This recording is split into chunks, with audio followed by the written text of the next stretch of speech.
The only way to make sense out of change is to plunge into it, move with it, and join the dance. And that's a quote by Alan Watts. And thank you again for showing up, or thank you for the first time to the profitable photographer. Hey, you might not know that I'm on YouTube, or you might not know I'm on all the Spotify's and all the other platforms. So be sure to check out both if you haven't done both. It's pretty fun. The YouTube is not edited at all, so you'll see my oopsies more than you might hear them. Anywho, so it's the profitable photographer uh, with Lucy Dumas on in sorry on Instagram. Anyway, I am so excited to meet and have a chat with today's guest. First of all, you have to go to his Instagram, his website, because his work is just beyond, beyond, beyond. Um, he is a photographer. He's in Ames, Iowa, but he travels a lot. He didn't put this in his bio, but I'm telling you, his list of accomplishments are long and quite impressive, including being a featured and keynote speaker at big events like Sync, SYNC, and PPA's Imaging. He is one of the top 10 finalists for illustrative portraits in the World Photographic Cup, which is like a huge deal. So check him out. Now, Dan is obsessed with light and its power as a communication tool. I just love that. He revels in the craftsmanship required to bring a client's vision to life and is perpetually honing new techniques for better storytelling. A perfect day for Dan involves good espresso. Hey, I'm all about that. Playing drums and playing imaginatively. That's a rough word. With his kids, preferably in the woods. Um, and so, Dan, where does actual photography come into that perfect day? Or does Hi. Hi. And Um, well, hello. yeah. Hello. Oh, photography. That's a good question. It would probably happen whenever the muse spoke to me and told me to do so. Hmm. Definitely would happen with my children. Yes. Uh, and, I think I chose that as my answer to perfect day because most of my days are spent doing photography, and I find myself recharged and inspired on the days when I don't. And Hmm. that's become a necessary rhythm in my life at this stage where I have small children. I very much need to habituate the self-care required to keep my batteries charged. So when I'm on the clock with my clients, I can be everything they deserve me to be. Mm. So, do you have set times that you work, don't work? How do you make sure that you've got time to have those perfect days? Yeah, that's a good question. I try to. And living in Iowa, summer, fall are very much feast or famine months. So I don't always succeed at keeping the boundaries drawn where I intended to, but I typically work Monday through Friday, 8 to 5. If I'm traveling, sometimes those hours change, but I haven't worked weekends for several years now since I quit Mm. winning. So weekends are always precious, children time. And then if I'm in my studio doing production or just doing headshots, I do as many school drop-offs and pickups as I can, and I try and be involved in the little touch points during the day as much as I can. But sometimes I have to work too much, and that sucks, but it's a necessary means to an end. Right. And I love my job. It never feels like it's a luxury to have something I enjoy doing, and children that I love so much that they make me wish I wasn't doing the thing I enjoy doing, Oh, if that makes sense. oh, I love that. And especially from a dad. Um, because even now, even in 2020, almost 2025, uh, there's this is still the women take care of kids, dads go work kind of. Yeah, I think in my generation that has shifted a healthy amount. I mean, there's still progress to be made, but my friends that are males typically are as heavily involved as they can be in their children's lives, which is encouraging. Yes, I love that. I live in a neighborhood that um, over 100 years old. It's historic, and so we've got good sidewalks and French porches, not French porches, front porches, and Porches with armpits. yes, porches. I can't even say it. Um, anyway, I sit and work on my porch and watch the world go by and pet dogs and smile at babies. And I love when I see a dad going for a walk with the baby, in one of those strap on strap your baby The on things. front And hat. yeah, definitely love that. And I love your um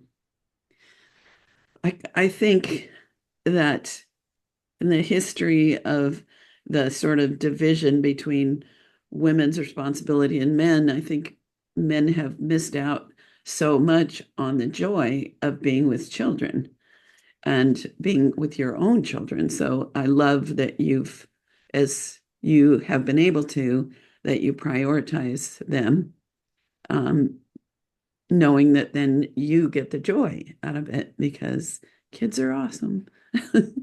So let's see. There's so Uh, many things I want to talk to Dan about. I think we'll just talk all day and then we'll just cut it. Just kidding. Um, so when I look at your work, of course, the lighting is like hugely important, and it's clear that you're super skilled in lighting and so forth. But also the subject matter, the whole power of what you do. Um, is there a question in there? Um, do you pre-plan like how do you figure out what you're going to do? How do you plan it? Uh, can you tell me a little about your process? sure. And the answer varies a lot depending on um, what the job is. So I'll answer from the perspective of like a high school senior photo shoot or a family photo shoot. Generally, we do communicate beforehand about clothing and then just general getting to know each other questions so I can kind of figure out how they perceive themselves. And then it's not over the top though. We don't meet in person anymore. It's on the phone, and then I have them text me pictures of their outfits. Mm, And then usually I'll plant seeds or I'll bring up like whatever my head presents as directions we could go. And I will run that by them. And they might say, that's awesome. They might say, no, that's not really me. And I just use that as a honing hmm because I want to make sure. So I photograph a lot of 17-year-olds during their senior year of high school. And I want to make sure I photograph them through three lenses. One is how they perceive themselves, culturally relevant portraiture that fits with the aesthetic that they consume as a teenager. Two is through the lens of their parents. So I'm looking for the child that's still inside and the idiosyncrasies that they will do when they're feeling comfortable, like the little way they lean on their hand or the type of smile that they give when they're feeling mischievous, like the things that when mom sees that, they're like, oh my God, that's the hmm look they always give me, but I've never been able to get a picture of it. And then third is my lens. Like I want to make some stuff that challenges me and makes me feel like I exercised my creative muscles on the session, at least in part. Mm. So, um, So I'm going to review how that. the like So a lot of it, oh, go ahead. number one, how they see themselves, and within that, there's a cultural relevance because every generation, I don't know, 5 years, it seems like the cultural relevance shifts for teens. then the Yeah. Yes. perspective of the parent, number two, and then what's going to satisfy you and excite you creatively. Is I that guess right? there's a fourth now that you're reading that back to me is pretty much every human sells themselves short in terms of like how they perceive themselves is very limited Hmm. compared to who they actually are and like their untapped potential. So my underlying motive in all of those photo shoots is to get people to see, like understand the depth of their beauty and potential to a Mm. greater degree than they do because they're incapacitated with what media tells them and what their peers tell them and like self-worth issues. And we all have this in our culture. It's unavoidable. So trying to make images as we go where I can just show it on the back of a camera and be like, look, that's you. No Mm. Photoshop. It's just picture. That earns rapport and then they buy in more. And like if I can do that early on, it kind of creates a snowball where by the end of it, they're giving me pure access to their true selves is the goal so that the content I'm getting rings a lot more true of them versus feeling generic, like a copying a pose that everyone's doing this year or whatever. Mhm. That, thank you for sharing that number four, because I think that's one of those hidden values. Um, it's hard to gauge, but the importance of photographs where people see, let's say, if you specialize in kids like I do, where the parents get to see that the angel that is in their life, even during those annoying times, where kids get to see that they're awesome. And especially, high school and seniors, there's so much insecurity with, I mean, I don't know how you would avoid it. And so that like silent witness that you're freaking amazing. I love that how you just articulated that. My senior portrait was the first time I remember being photographed professionally. uh, we had My parents must have had a good photographer in the small town we lived in when growing up, because we had every year for Christmas we had family portraits taken, and some of them are really great, but I don't have any memories of that. But I remember just my 15 minutes with a photographer for my senior portrait, and he said some very complimentary things about how easy I was to photograph, and just a few little things that was like the first time that I thought, oh my gosh, maybe I'm beautiful. And I'm Yeah. imagining what it would have been like to have you, uh, you know, going more in depth with who I am and how my parents see me, and just that expanded experience, I can imagine would just be hugely self-esteem boosting. Thought, any other thoughts on that or That's the share? goal. Yeah, jumping off of what you said when I began doing this, my senior year of college, my girlfriend at the time, who's now my wife, was my practice subject. First time I was trying to learn how to Mhm. use lighting off camera. And it was like a sunset and it was beautiful. And I showed her the pictures and she had a similar reaction. Her high school senior photos were terrible. It was like indirect sunlight, half blown out Oh, face, half geez. black face, like no no portrayal of how she actually looks in a dignified craft. So she was blown away and actually believed that she was beautiful because she saw it on my camera. But she had the opposite experience as a senior in high school, and that really damaged her and like Oh. undervalued. She was undervalued her beauty because she like we can do a lot of damage if we don't do this properly, I guess is what I'm getting at. Hmm. So a lot of what I do with, especially with adults, like working professionals in the headshot realm, pretty much 99% of people lead with, I hate having my picture taken. Hope you get something Hmm. because they've all had experiences that left them underwhelmed. So a lot of what I feel like my work is almost like therapy to undo damage that's been done with Hmm. former experience. I think with younger generations now growing up with smartphones and a lot more visual literacy, that won't be the case as much. But yeah, it's always on my mind at this juncture. Yeah, yeah. So, oh gosh, so many ways to go in asking you questions. And so I guess my first Follow your question is, whim. pardon? Follow your whims. Follow my whims. So thank you. Ooh, I think I'll tattoo that somewhere. Just kidding. No tattoos on me. So how much of your business is personal photography and how much is commercial? Because I see, especially on your Instagram, I see tons of commercial, what I'm assuming is commercial photography. Maybe some of that is seniors and things. But so what's the balance? Yeah.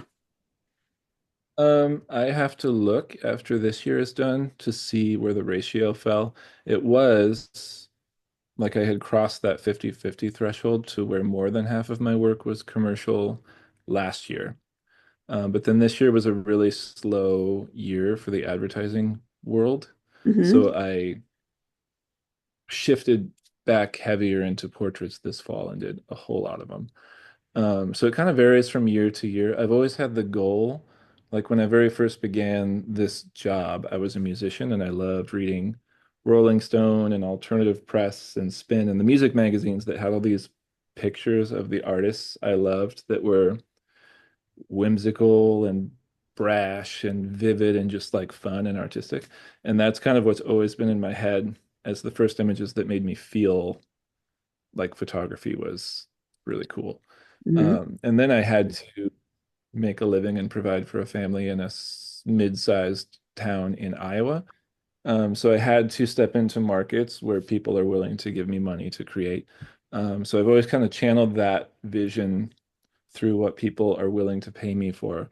But now that my skills have been honed to the point where I can actually execute some higher level stuff, I'm actively pursuing growing in the advertising world. Mm. So I'm doing bigger jobs in bigger markets just because it's really fun and challenging for me. Um, and there's a if that takes off, I'm gonna chase it. But for now, I mean, I live here, so doing portraits is always in the plans for me. Like I don't plan to stop doing that. I might just Mm. limit it more as work grows. But when I So, began, my wife and I did weddings primarily for like 7 years. And then I got into doing high school seniors and families and more portraiture that's not on the weekends style stuff. And then once we had kids, we phased out of weddings altogether. And then once we had our second child, who has lots of, um, I won't call him, he's medically requires a lot of time to care mhm. for properly. So she gets out entirely. And it's been all on me for about 5 years. And the beauty of that is I can kind of do whatever I want and I don't have to report to anybody else. So if one year I'm feeling like ambitious towards chasing a certain type of photography, I can just carve out the time and do it and like step away from other things. And then if Mhm. I don't like that, I can switch back. Whereas in the past, I've had employees and a bigger, more complicated operation where I couldn't just do that. So, you'd mentioned that career pivoting is something that you've done, and so sounds like that that's a lead in to asking you more about that. Um, you just shared kind of the why, right? But Yeah. how did you go from uh, four staff members, full service, product based, to being a single freelancer with digital files? Good question. Hmm, Um, let me think. yeah, so being like babies in the PPA world at the time that we were, the dream that we had seen the people that we admired do was like get a storefront, do this business model. And Hmm. we did that, accomplished it, and it was a lot of fun and we loved it. But then as soon as we had our son, it was like, this is not worth it. Like being chained to it and it requiring as much of us as it did, basically made the decision easy because it was like, we either need to replace my wife with another employee, which wasn't really possible to do because her presence was integral to the way we were doing things at the time. Um, and I was also kind of feeling like we were doing good work, but I wasn't growing Mm, anymore. I was feeling like kind of tired of managing all these different parts when I was being honest with myself. Which part of this job do I love, and which part of this job is a means to an end that's like utilitarian that I wish I didn't have to do anymore. The parts I loved were being behind the camera with people and then the retouching work. So I figured all of my commercial work is basically you photograph a certain period of time and you're compensated for your vision, your time, your talent, and you deliver a Dropbox of files and you receive payment and the job is done. And there's like, it's so gratifying to have a thing be captured one day and be done the next day and not have to have it draw out for 4 weeks where you have people come back in and do view and order appointments and then you have to design all this stuff and then you have to print things and frame things and have them come back and pick up. Like all of that was really rewarding to do, but I didn't have a hard time letting it go, actually. So my question to myself was what would it look like if I was building a portrait business from the ground up through the lens of my commercial experience? Like, can I replicate the income per hour of doing great work without all the back end? And also being a millennial parent myself, sorry, I need to catch up and yawn real quick. yeah, I could That's tell nice. like Um, you're deep in your thoughts yeah, and my synapses are going yeah, nuts. they are. Pew, pew, pew. I love that. So we lived in a small apartment through having our first child, and the statistic of millennial home ownership is amazingly low compared to every generation there's ever been before us. And we realized with having our daughter and all these moments that were happening, like we wanted to have great photos of these milestones.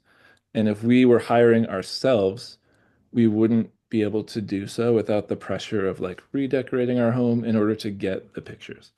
And that experience taught me that there's a need that families have moments that deserve to be captured without the pressure of figuring out what to do with those moments until they're ready, which is oftentimes down the road for millennial families because they're not going to have their first home for 5 more years. And then once they do, they'll decorate at that point and they'll have the content to be able to do that with. So that was always on my mind too, as like, is it actually a better service for the modern client to just give them ownership over their images and remove the pressure of having them print it? Hmm. So those were all of my thoughts. And then I designed what I currently do, which is basically sessions that are X amount per hour that come with X amount of finished files in that time. And everything is structured on a certain amount per hour. So if they want me for 5 hours, they're going to get 5 times the pictures and pay me 5 times as much as if it's 1 hour and they're getting 5 pictures in the studio. And then that way, no matter what I'm doing, my income is consistent and it kind of just uncomplicates things and allows me to service a broader variety of people. So you're not doing like my method. My superpower is selling 3 to 7 wall portraits for most clients, Yeah, and it's that's a what my spec. wife's superpower was too. What? That's what my wife's superpower was too. Ah, and so it's a step up thing where I get initial commitment, and then we have the in-person sales, and then I do framing afterwards because to me, uh, it like I think people have a certain cap to what they'll spend at one time. Everybody's different, Yeah. but if framing's included, they're not going to be spending, 3,000 on portraits and 1,000 on frames. Um, but there is exactly what you said, that hustle and that long drawn out process. So uh, Especially I around the holidays for us, pardon. especially around the holidays was when all of that would kind Oh of culminate. yeah, and the the are they going to be a good sale or not? It's a great sale. I'm happy. They order almost nothing. Oh, so yeah, there's a lot of drama and effort. So what you're doing sounds like a relief. The part of me and what I heard in you about how you value the the clients getting to have that self-esteem and that, you know, all the goodness that comes from having portraits. What worries me is that statistically, like 90% of all clients who get digital files never print.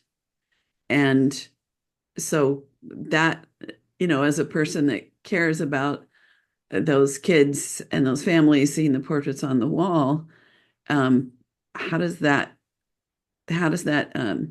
mesh with your deepest desire to have these Right. images contribute to their lives? Great question. I do so when I deliver finished files, I do so in a shoot-proof gallery where they can print anytime for the whole year, like through graduation. Hmm. So it's not like you have to pick out what you want now, and they don't have to print through me, but a lot of people still do. And Oh, it's not until like grad party time, and it's 6 months after their shoot or 9 months after their shoot, but they're finally ready to deal with what they need and like figure that out. right. So I still print, I just don't do it in person. And I will say, like the people that don't print through me, I see still printing. So I think the statistic you shared perhaps correlates to most shoot and burn photographers being such a low dollar Yeah. investment that the image feel special enough to take the time to do anything with, perhaps to a client. But if Hmm. they're still investing substantially in great work, they want to see that through, I think. Right.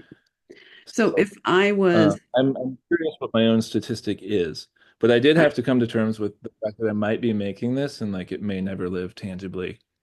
And am I okay with that? And I concluded that I was just because the benefits made me still able to do this in sure. addition to everything else in my life. So But here's my plan if I was going to make that shift.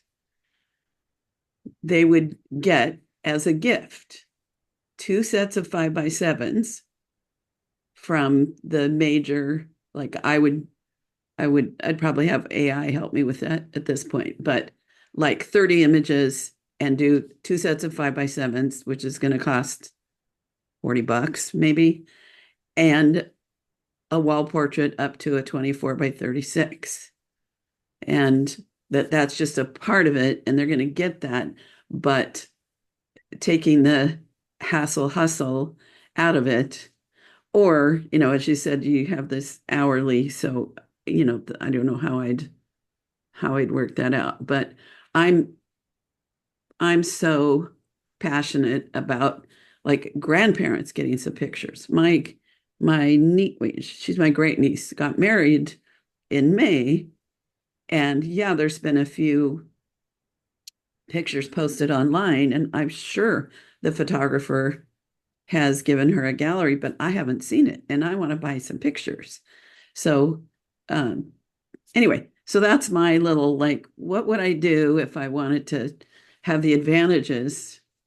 Uh, and I'm not one to say that everyone needs to do this. It's just what ended up working really well for me. And I anticipate as my generation continues to age into becoming the client, mhm, the way that we've done business is going to have to shift because we grew up with computers and like we know how to use images creatively for a million different applications and we want the right to be able to do that. So I don't think we'll be able right, to withhold digitals, right. but definitely still like transitioning in a more uh, slow, methodical way Mhm, that yeah. includes like I like what you said, your idea a lot. And I have some friends that are starting to do similar things. Mhm, The first couple of years we did this, we still would service all of the younger siblings of the clients we had before the same way if they mhm. wanted. Um, and then all the new clients, we just started on this new system, and now I'm getting younger siblings from them that are used to. the new way. And they love the convenience of it, honestly, because everyone's overcommitted and their Mhm. schedules are too busy. It's becoming increasingly difficult to get a whole family together for a view and order appointment. Right. And yeah. Yeah.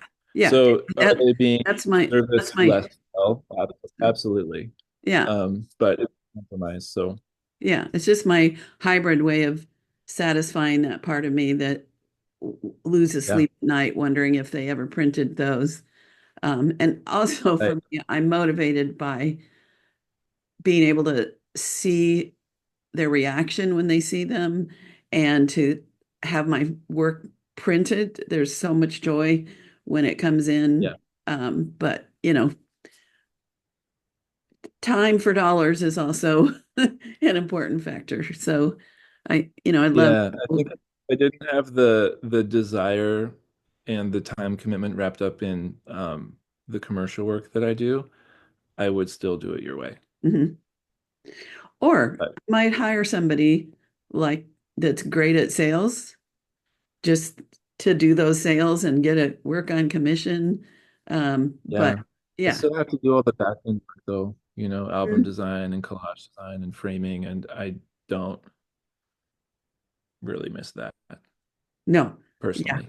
Yeah. Uh I don't either. But I anywho, do that you're this off finding season. ways. I plan to reevaluate. Like I'd like to design a piece of literature that I give every client that's just like design tips, like Hmm? hand holding them remotely to ensure that they use their images well on their own and Right. like go mock-ups and room views and this is what most people do kind of thing, just to still Hmm. give them that service. They choose not to use it, Yeah. but that way they know there's an expectation What I to think go is tangible. important is that you took a look at your life and said, some of these things are not serving what my life is like now. So what can I do to pivot and make it work?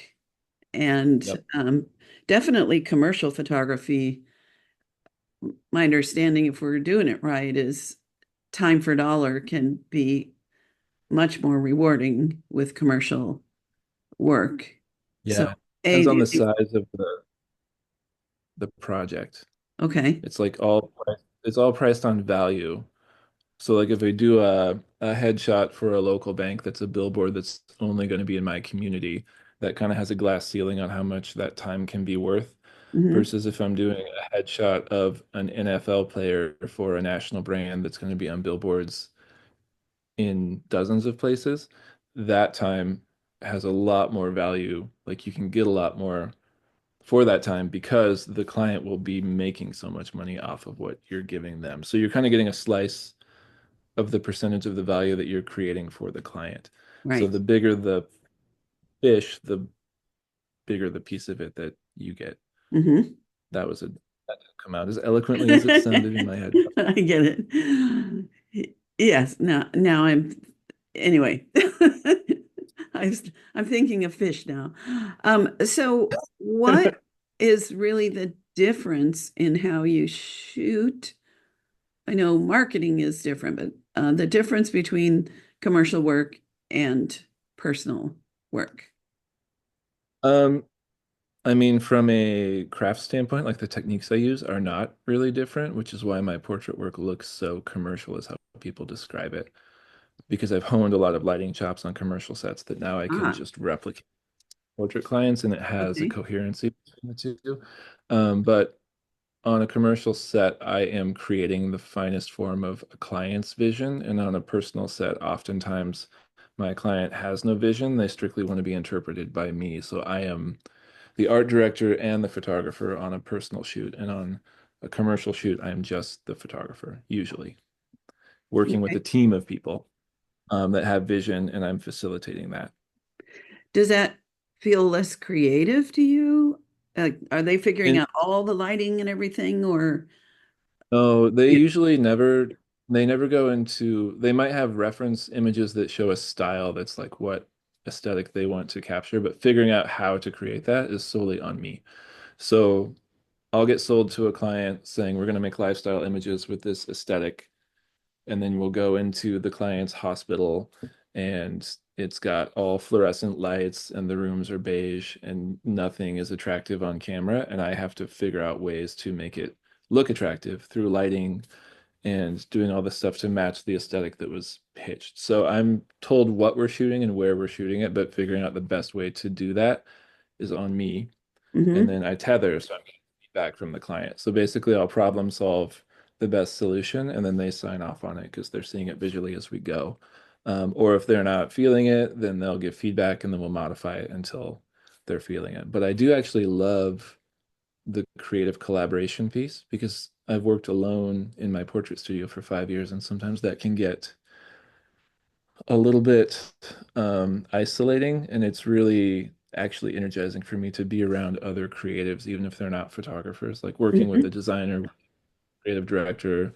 There's a gestalt to that um, partnership that makes for higher quality work because they're paying attention to details I'm overlooking because I'm focused on the nuances of the light that I'm trying to dial in. And when the more discerning eyes you have on the output of a product, the better the product will be because Mm-hmm. the less so there is to overlook pieces of it. So I actually love having one foot in each of these worlds because I get companionship and co-creation in the commercial space, and then I get to be Dan, the creative photographer guy, by myself in the other space. But I think if I did either one of those exclusively, I would miss what the other offers. Hmm.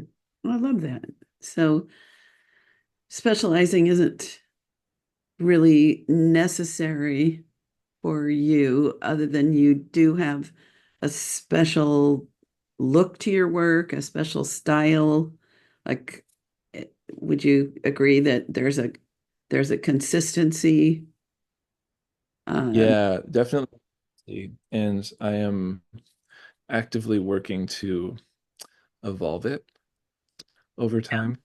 Uh, Especially in the world of teaching, like as soon as you develop a style and then you're like, this is how I light stuff, then all of a sudden the other people like copying your style and then they figure out how to do it pretty well. And that's why your style can't ultimately be wrapped up in technique. It's not like,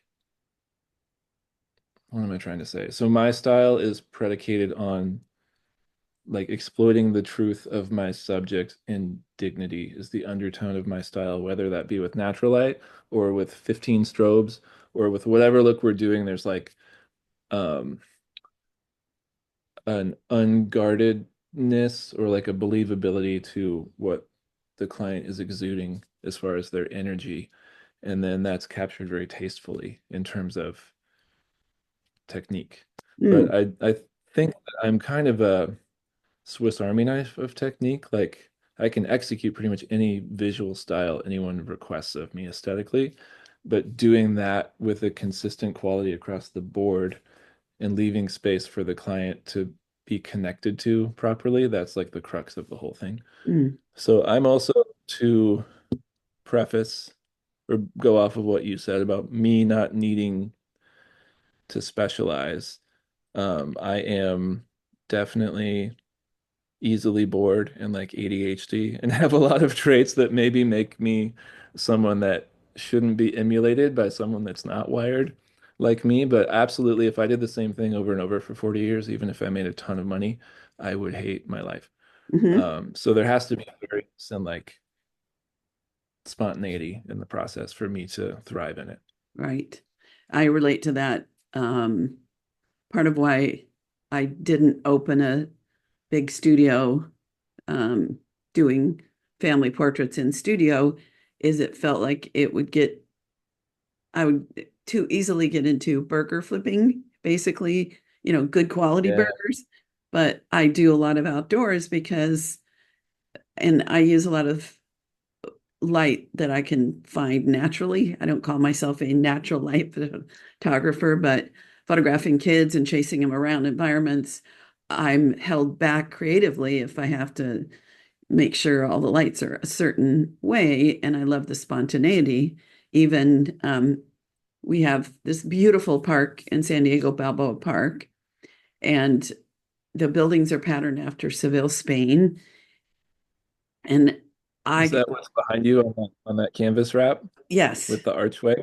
yes, Yeah. yes. And there are so many places to photograph there that even though probably, I don't know, high percentage, like 40% of my family portraits, because I can see the tower out of my window. It's just over a canyon and up a hill. Um, but the photographs are always different there because the light's different. There's so much variety. Of course, people are different. Even if I like, there's some places that, like this spot, uh, where there's a certain light quality that's there most of the day. There's still variety. Um, and I'm not just doing that over and over and over and over and over. So yeah, you just helped So me remember I why could I speak never, that,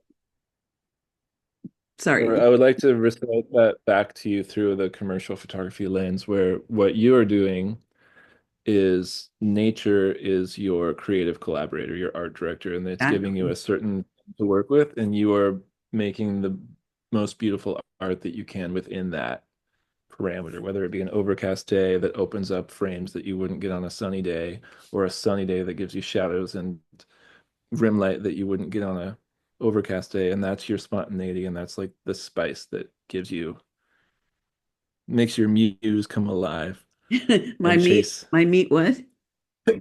your muse My muse. Oh, I starts thought to you said my meat use. you start chasing light because it's always changing, and that's Exactly. the same for me, like that, the thrill of the chase. Hmm. Can't Exactly. replicate that. I really missed that when I stopped doing weddings. Mm, So I try to still make sure that that's in my work, even if I have right. to make it for myself. Right. And weddings are such good training for Yeah. that spontaneity. Um, Even though never the perfect time of day with a wedding for the, especially for the whole day. So you have to problem solve. And, there's so much variety. Even, I think I mentioned this on a podcast episode, but I did a wedding way back when I was first starting. And it was high noon with the ugliest front yard, the ugliest big wall across the street.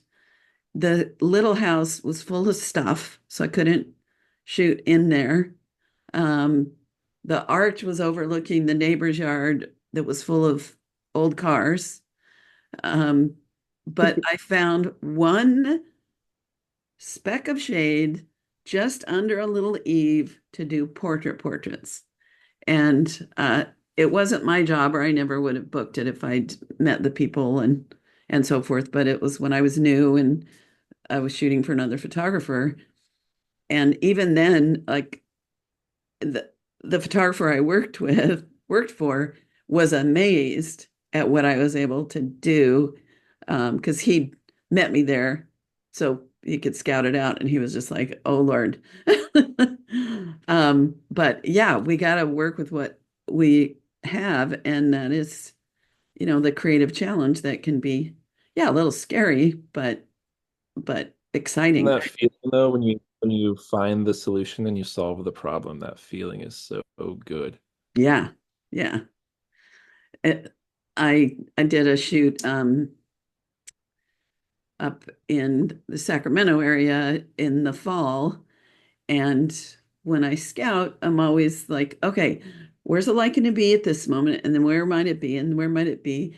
And I did all these portraits I was really excited about, and then we stepped out of the trees, and there was this grassy field, and as the sun was just going down and the light on the faces, the excitement of something I completely had not visualized in that location was, I can still, I was just like, oh my gosh, oh, this is so great. Oh gosh, now go here, move here.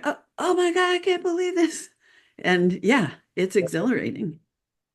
I think when a client can see you enter that space and you're in the zone reacting to things, it's infectious and it helps Hmm. them get excited and have buy-in too. And I you talked earlier about like how do I plan my shoots? I do loosely as the correct Mm, answer, but I always leave room for open-endedness because anytime I have a vision that's specific, I'm always disappointed because it never goes according to plan, but I'm mm, often pleasantly surprised. So I just posted an Instagram like right before we got on this call that's a couple of twins, and it was a completely gray, colorless, overcast day. So we captured the beauty of that, but then at the very end they had bright red traditional Indian attire, like a sari, and then I forget what the men's version of that is called. mhm, But we were at this lake. It's like, God, I would kill for the sun to peek out right now because it would be perfect. And then lo and behold, the sun peeked out, but for no more than like 7. And it just gave this glow. And I had pre-gelled my flash with a CTO just in case the sun popped out so that the light mhm, would match. And we mhm. got this, it was like the best color I've had all year, and it was completely not in the forecast, and like being prepared for maybe it could happen, like just being prepared every now and again it does happen, and then you Right. get this work that if you weren't prepared you'd be like, oh, by the time you get the gel taped on the sun's gone and like Yes. you missed it. Yeah. I love hearing that from you.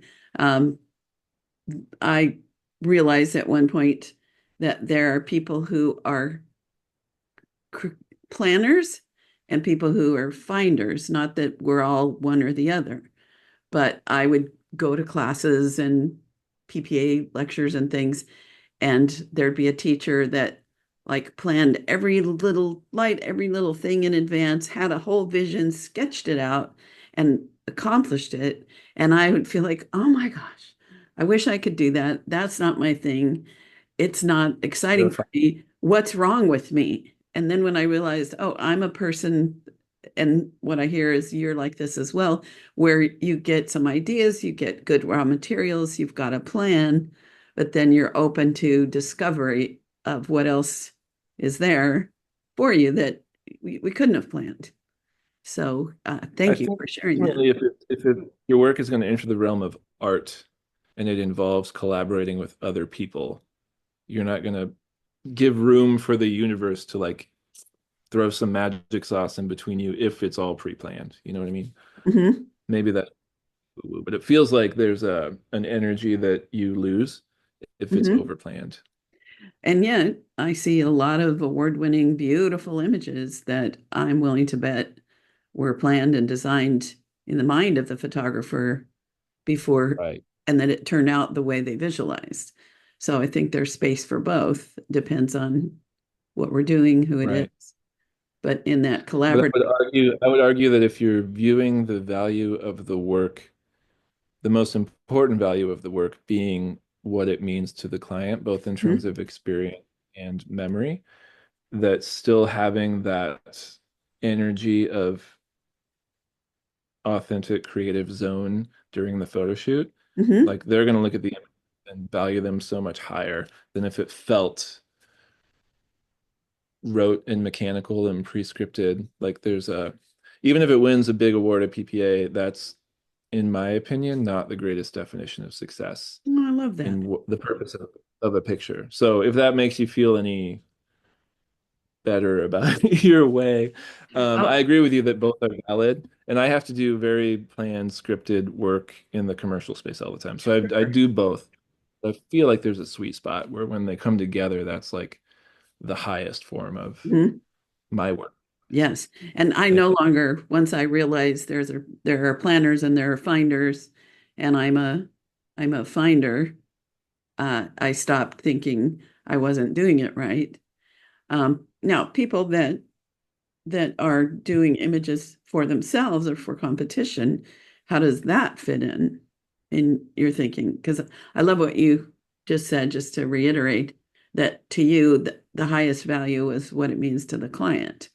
What about if there's not, what if when you're making it your own for client? yourself, I guess yeah, I guess you would flip that because you're doing it to get it out of your head.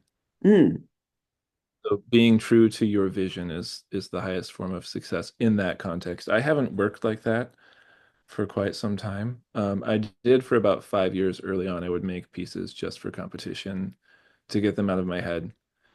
And now I just don't have much free time in my life. But I mm. like to think I'll do that again today. And then if you compare yourself to a fine artist like a Brooke Shaden, for example, if you're Mm. familiar with her, Oh my she's gosh, yeah. all of her work is just like communicating ideas that are in her head. Hmm. So the definition of success for her would be very different than the one I give for myself.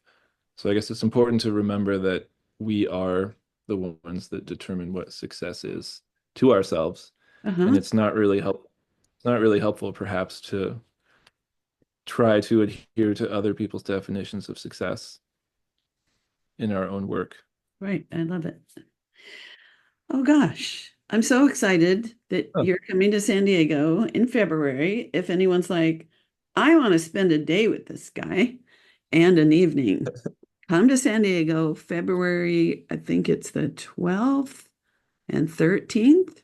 We're a very friendly bunch. We would love to have you join us. Oh, 11th is our evening program, and 12th is a full day with this amazing human. And Have a good time. Yeah, the 11th, I get to pontificate and indoctrinate you with my experiences and thoughts and beliefs. And then the 12th is a full day of shooting. fun. And you'll see what I mean about finding things, but also applying craft to it to elevate it and leaving room for spontaneity. But it'll be very lighting heavy and it'll be completely open to questions and critiques and collaborations as I shoot. It's not like, hey, it's my way or the highway. I love it when people deconstruct my process by disarming me with a question that I've never thought about before. And then I Hmm. have to reevaluate everything that I do in real time because that's what we do every day, right? Right. So it's not helpful to do something pre-scripted, but it's helpful to see real-time creative process Love in the it. field. So that's what the 12th is going to be about. But I've heard good things about your group, and Yeah. everyone I know that's from California is my kind of person. So Hmm. I I'm get that. excited. So I'm the longest active member of the group. I joined 35 years ago. So All uh, right. there are other people that are still alive that were members, but they don't come or they're not very active. So it's it's exciting to me that we're getting people like you in to share all the goodness. So are you speaking other places in the next 6 months or so? This year, let me think.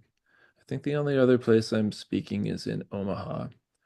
I'm kind of laying low at the moment. I go through ebbs and flows with Hmm. teaching because it's not something I actively pursue doing it, but when I'm given the opportunity to do it, I love it because I get to connect with kindred spirits. I get to hone my own thoughts and I get to give back in the way that was given to me by attending things like this, which I still do in my own state. We have a PPA affiliate called PP Iowa that Hmm. does a lot of, we bring people in and um, you never stop learning. So it's Yeah. very reciprocal. Last year I did a lot more teaching.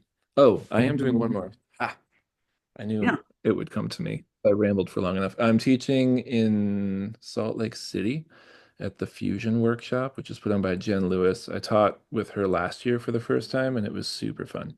Mm. It's aimed at senior photographers, and I think it's almost sold out. There's only 3 spots left out of 35. When is that? But it's 3 days. Hang on, let me Google it. It's 3 days of like just all of us hanging out and creating together. And Jen's a business guru, and I am my lighting and capturing guru. And then we have a award-winning filmmaker. And Nice. you can shadow all three of us separately or stick with one of us the whole time. It's open-ended. So it's April 4th through the 7th Nice.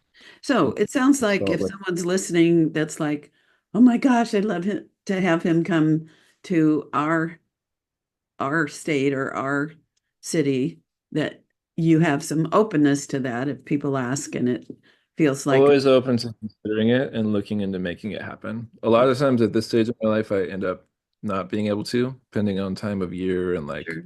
my commitments to my family. But I love it. So don't hesitate to ask. And we'll bring out our good And then, weather for you in oh, February. you, Yeah. isn't it always good? That's what I was told. Well, good relative to Iowa. Most likely, we're gonna have like 3 feet of snow here at that Yeah, time. yeah.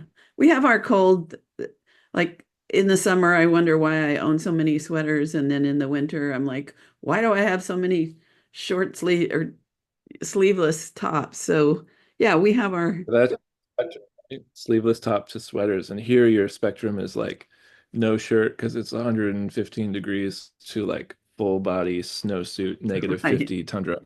right, exactly. So yes, it's great. Well, oh my gosh, this has been so much fun. So I have two things. If someone wants to see your work, get in touch with you, where should they do that? I have two websites, one for my portrait business, which is mcclanahanstudio.com, my last name studio, and then the other is my advertising portfolio, which is my name, danmcclanahan.com. They're kind of like two separate brands, but they're both me. And so you can chase one of those that falls into the category of work you're interested in seeing.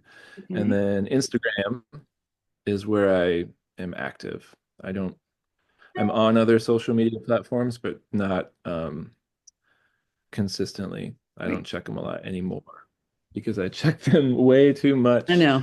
for too long. And now it's like, let's just pick one. Yeah, And I Instagram is the most fruitful for me because my algorithm is trained to feed me exactly the correct 80s nostalgia t-shirts that I don't need, but I'll buy anyways, and see a curated list of recent work from my favorite photographers. So, yeah. I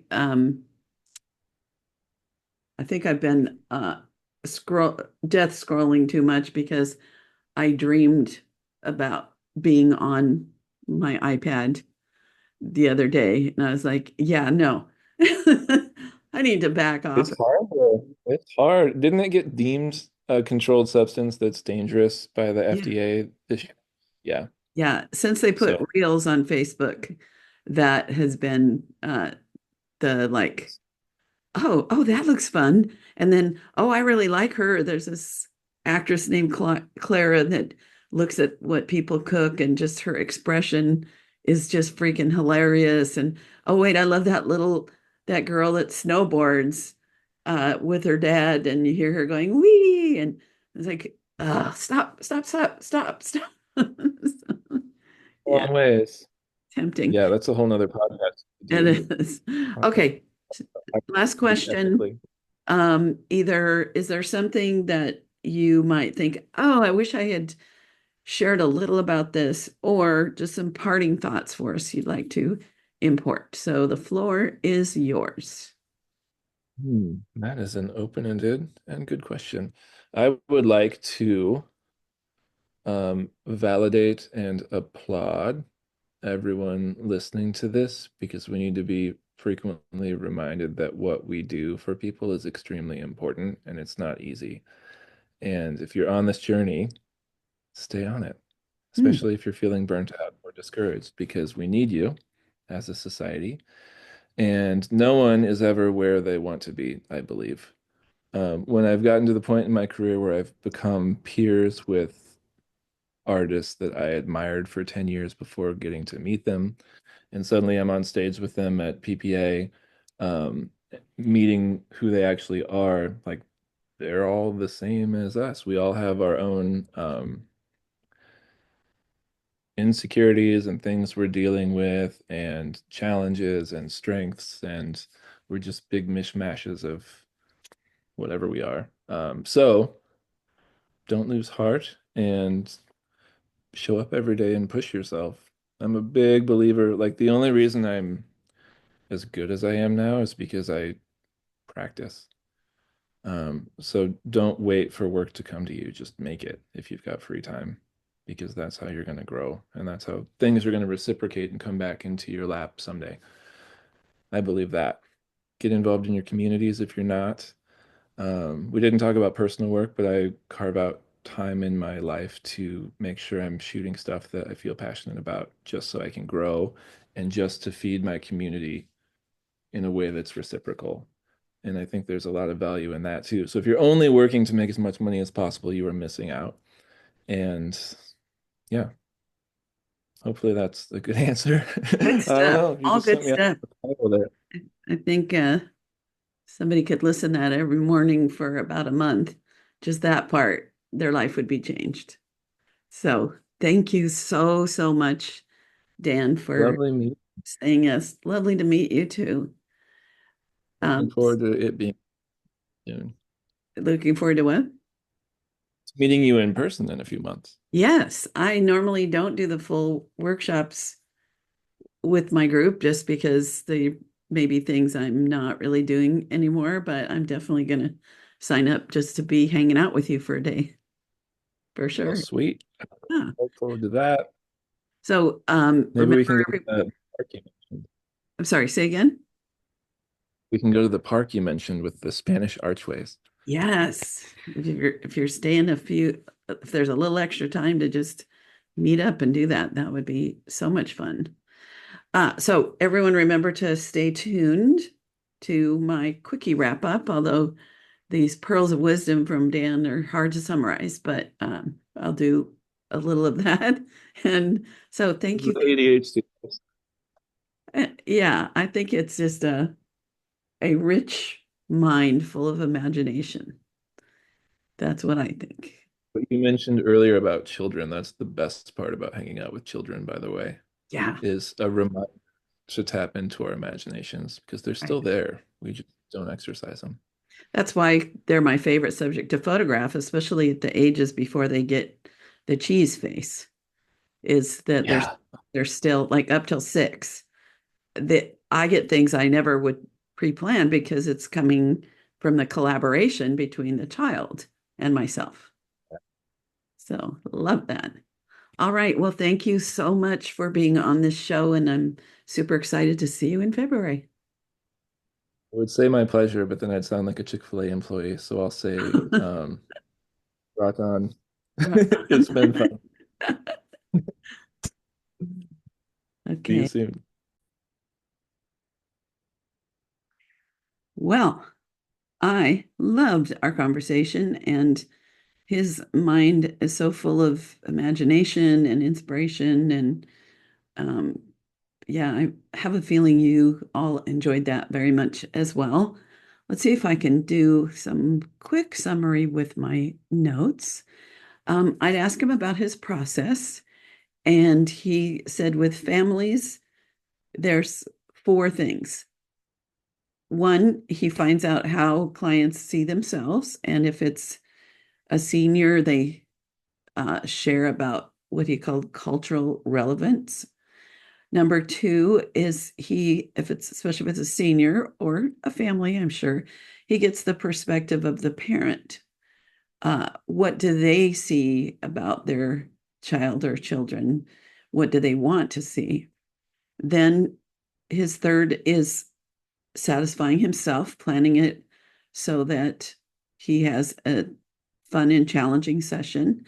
And fourth, and really I heard from him that this is the core of what he does, especially with personal, is helping people see who they really are, their beauty, their value, um, really beyond the self-esteem, but knowing themselves, their best selves. And then we talked a little about his creativity, and he said he loved the creativity in Rolling Stones magazines, and that inspired him a lot.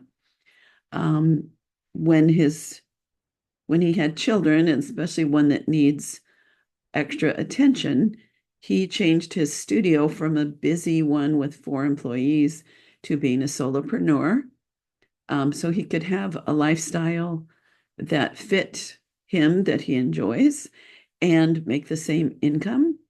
We talked about the difference between personal and commercial photography. And he said with commercial, it's very collaborative. There's an art director that has basically the creative input. Whereas with personal, the clients don't usually have the vision, and he gets to be I'd say the director, designer, or conductor of the whole thing. Um, and we talked about how we plan. And so he plans them loosely.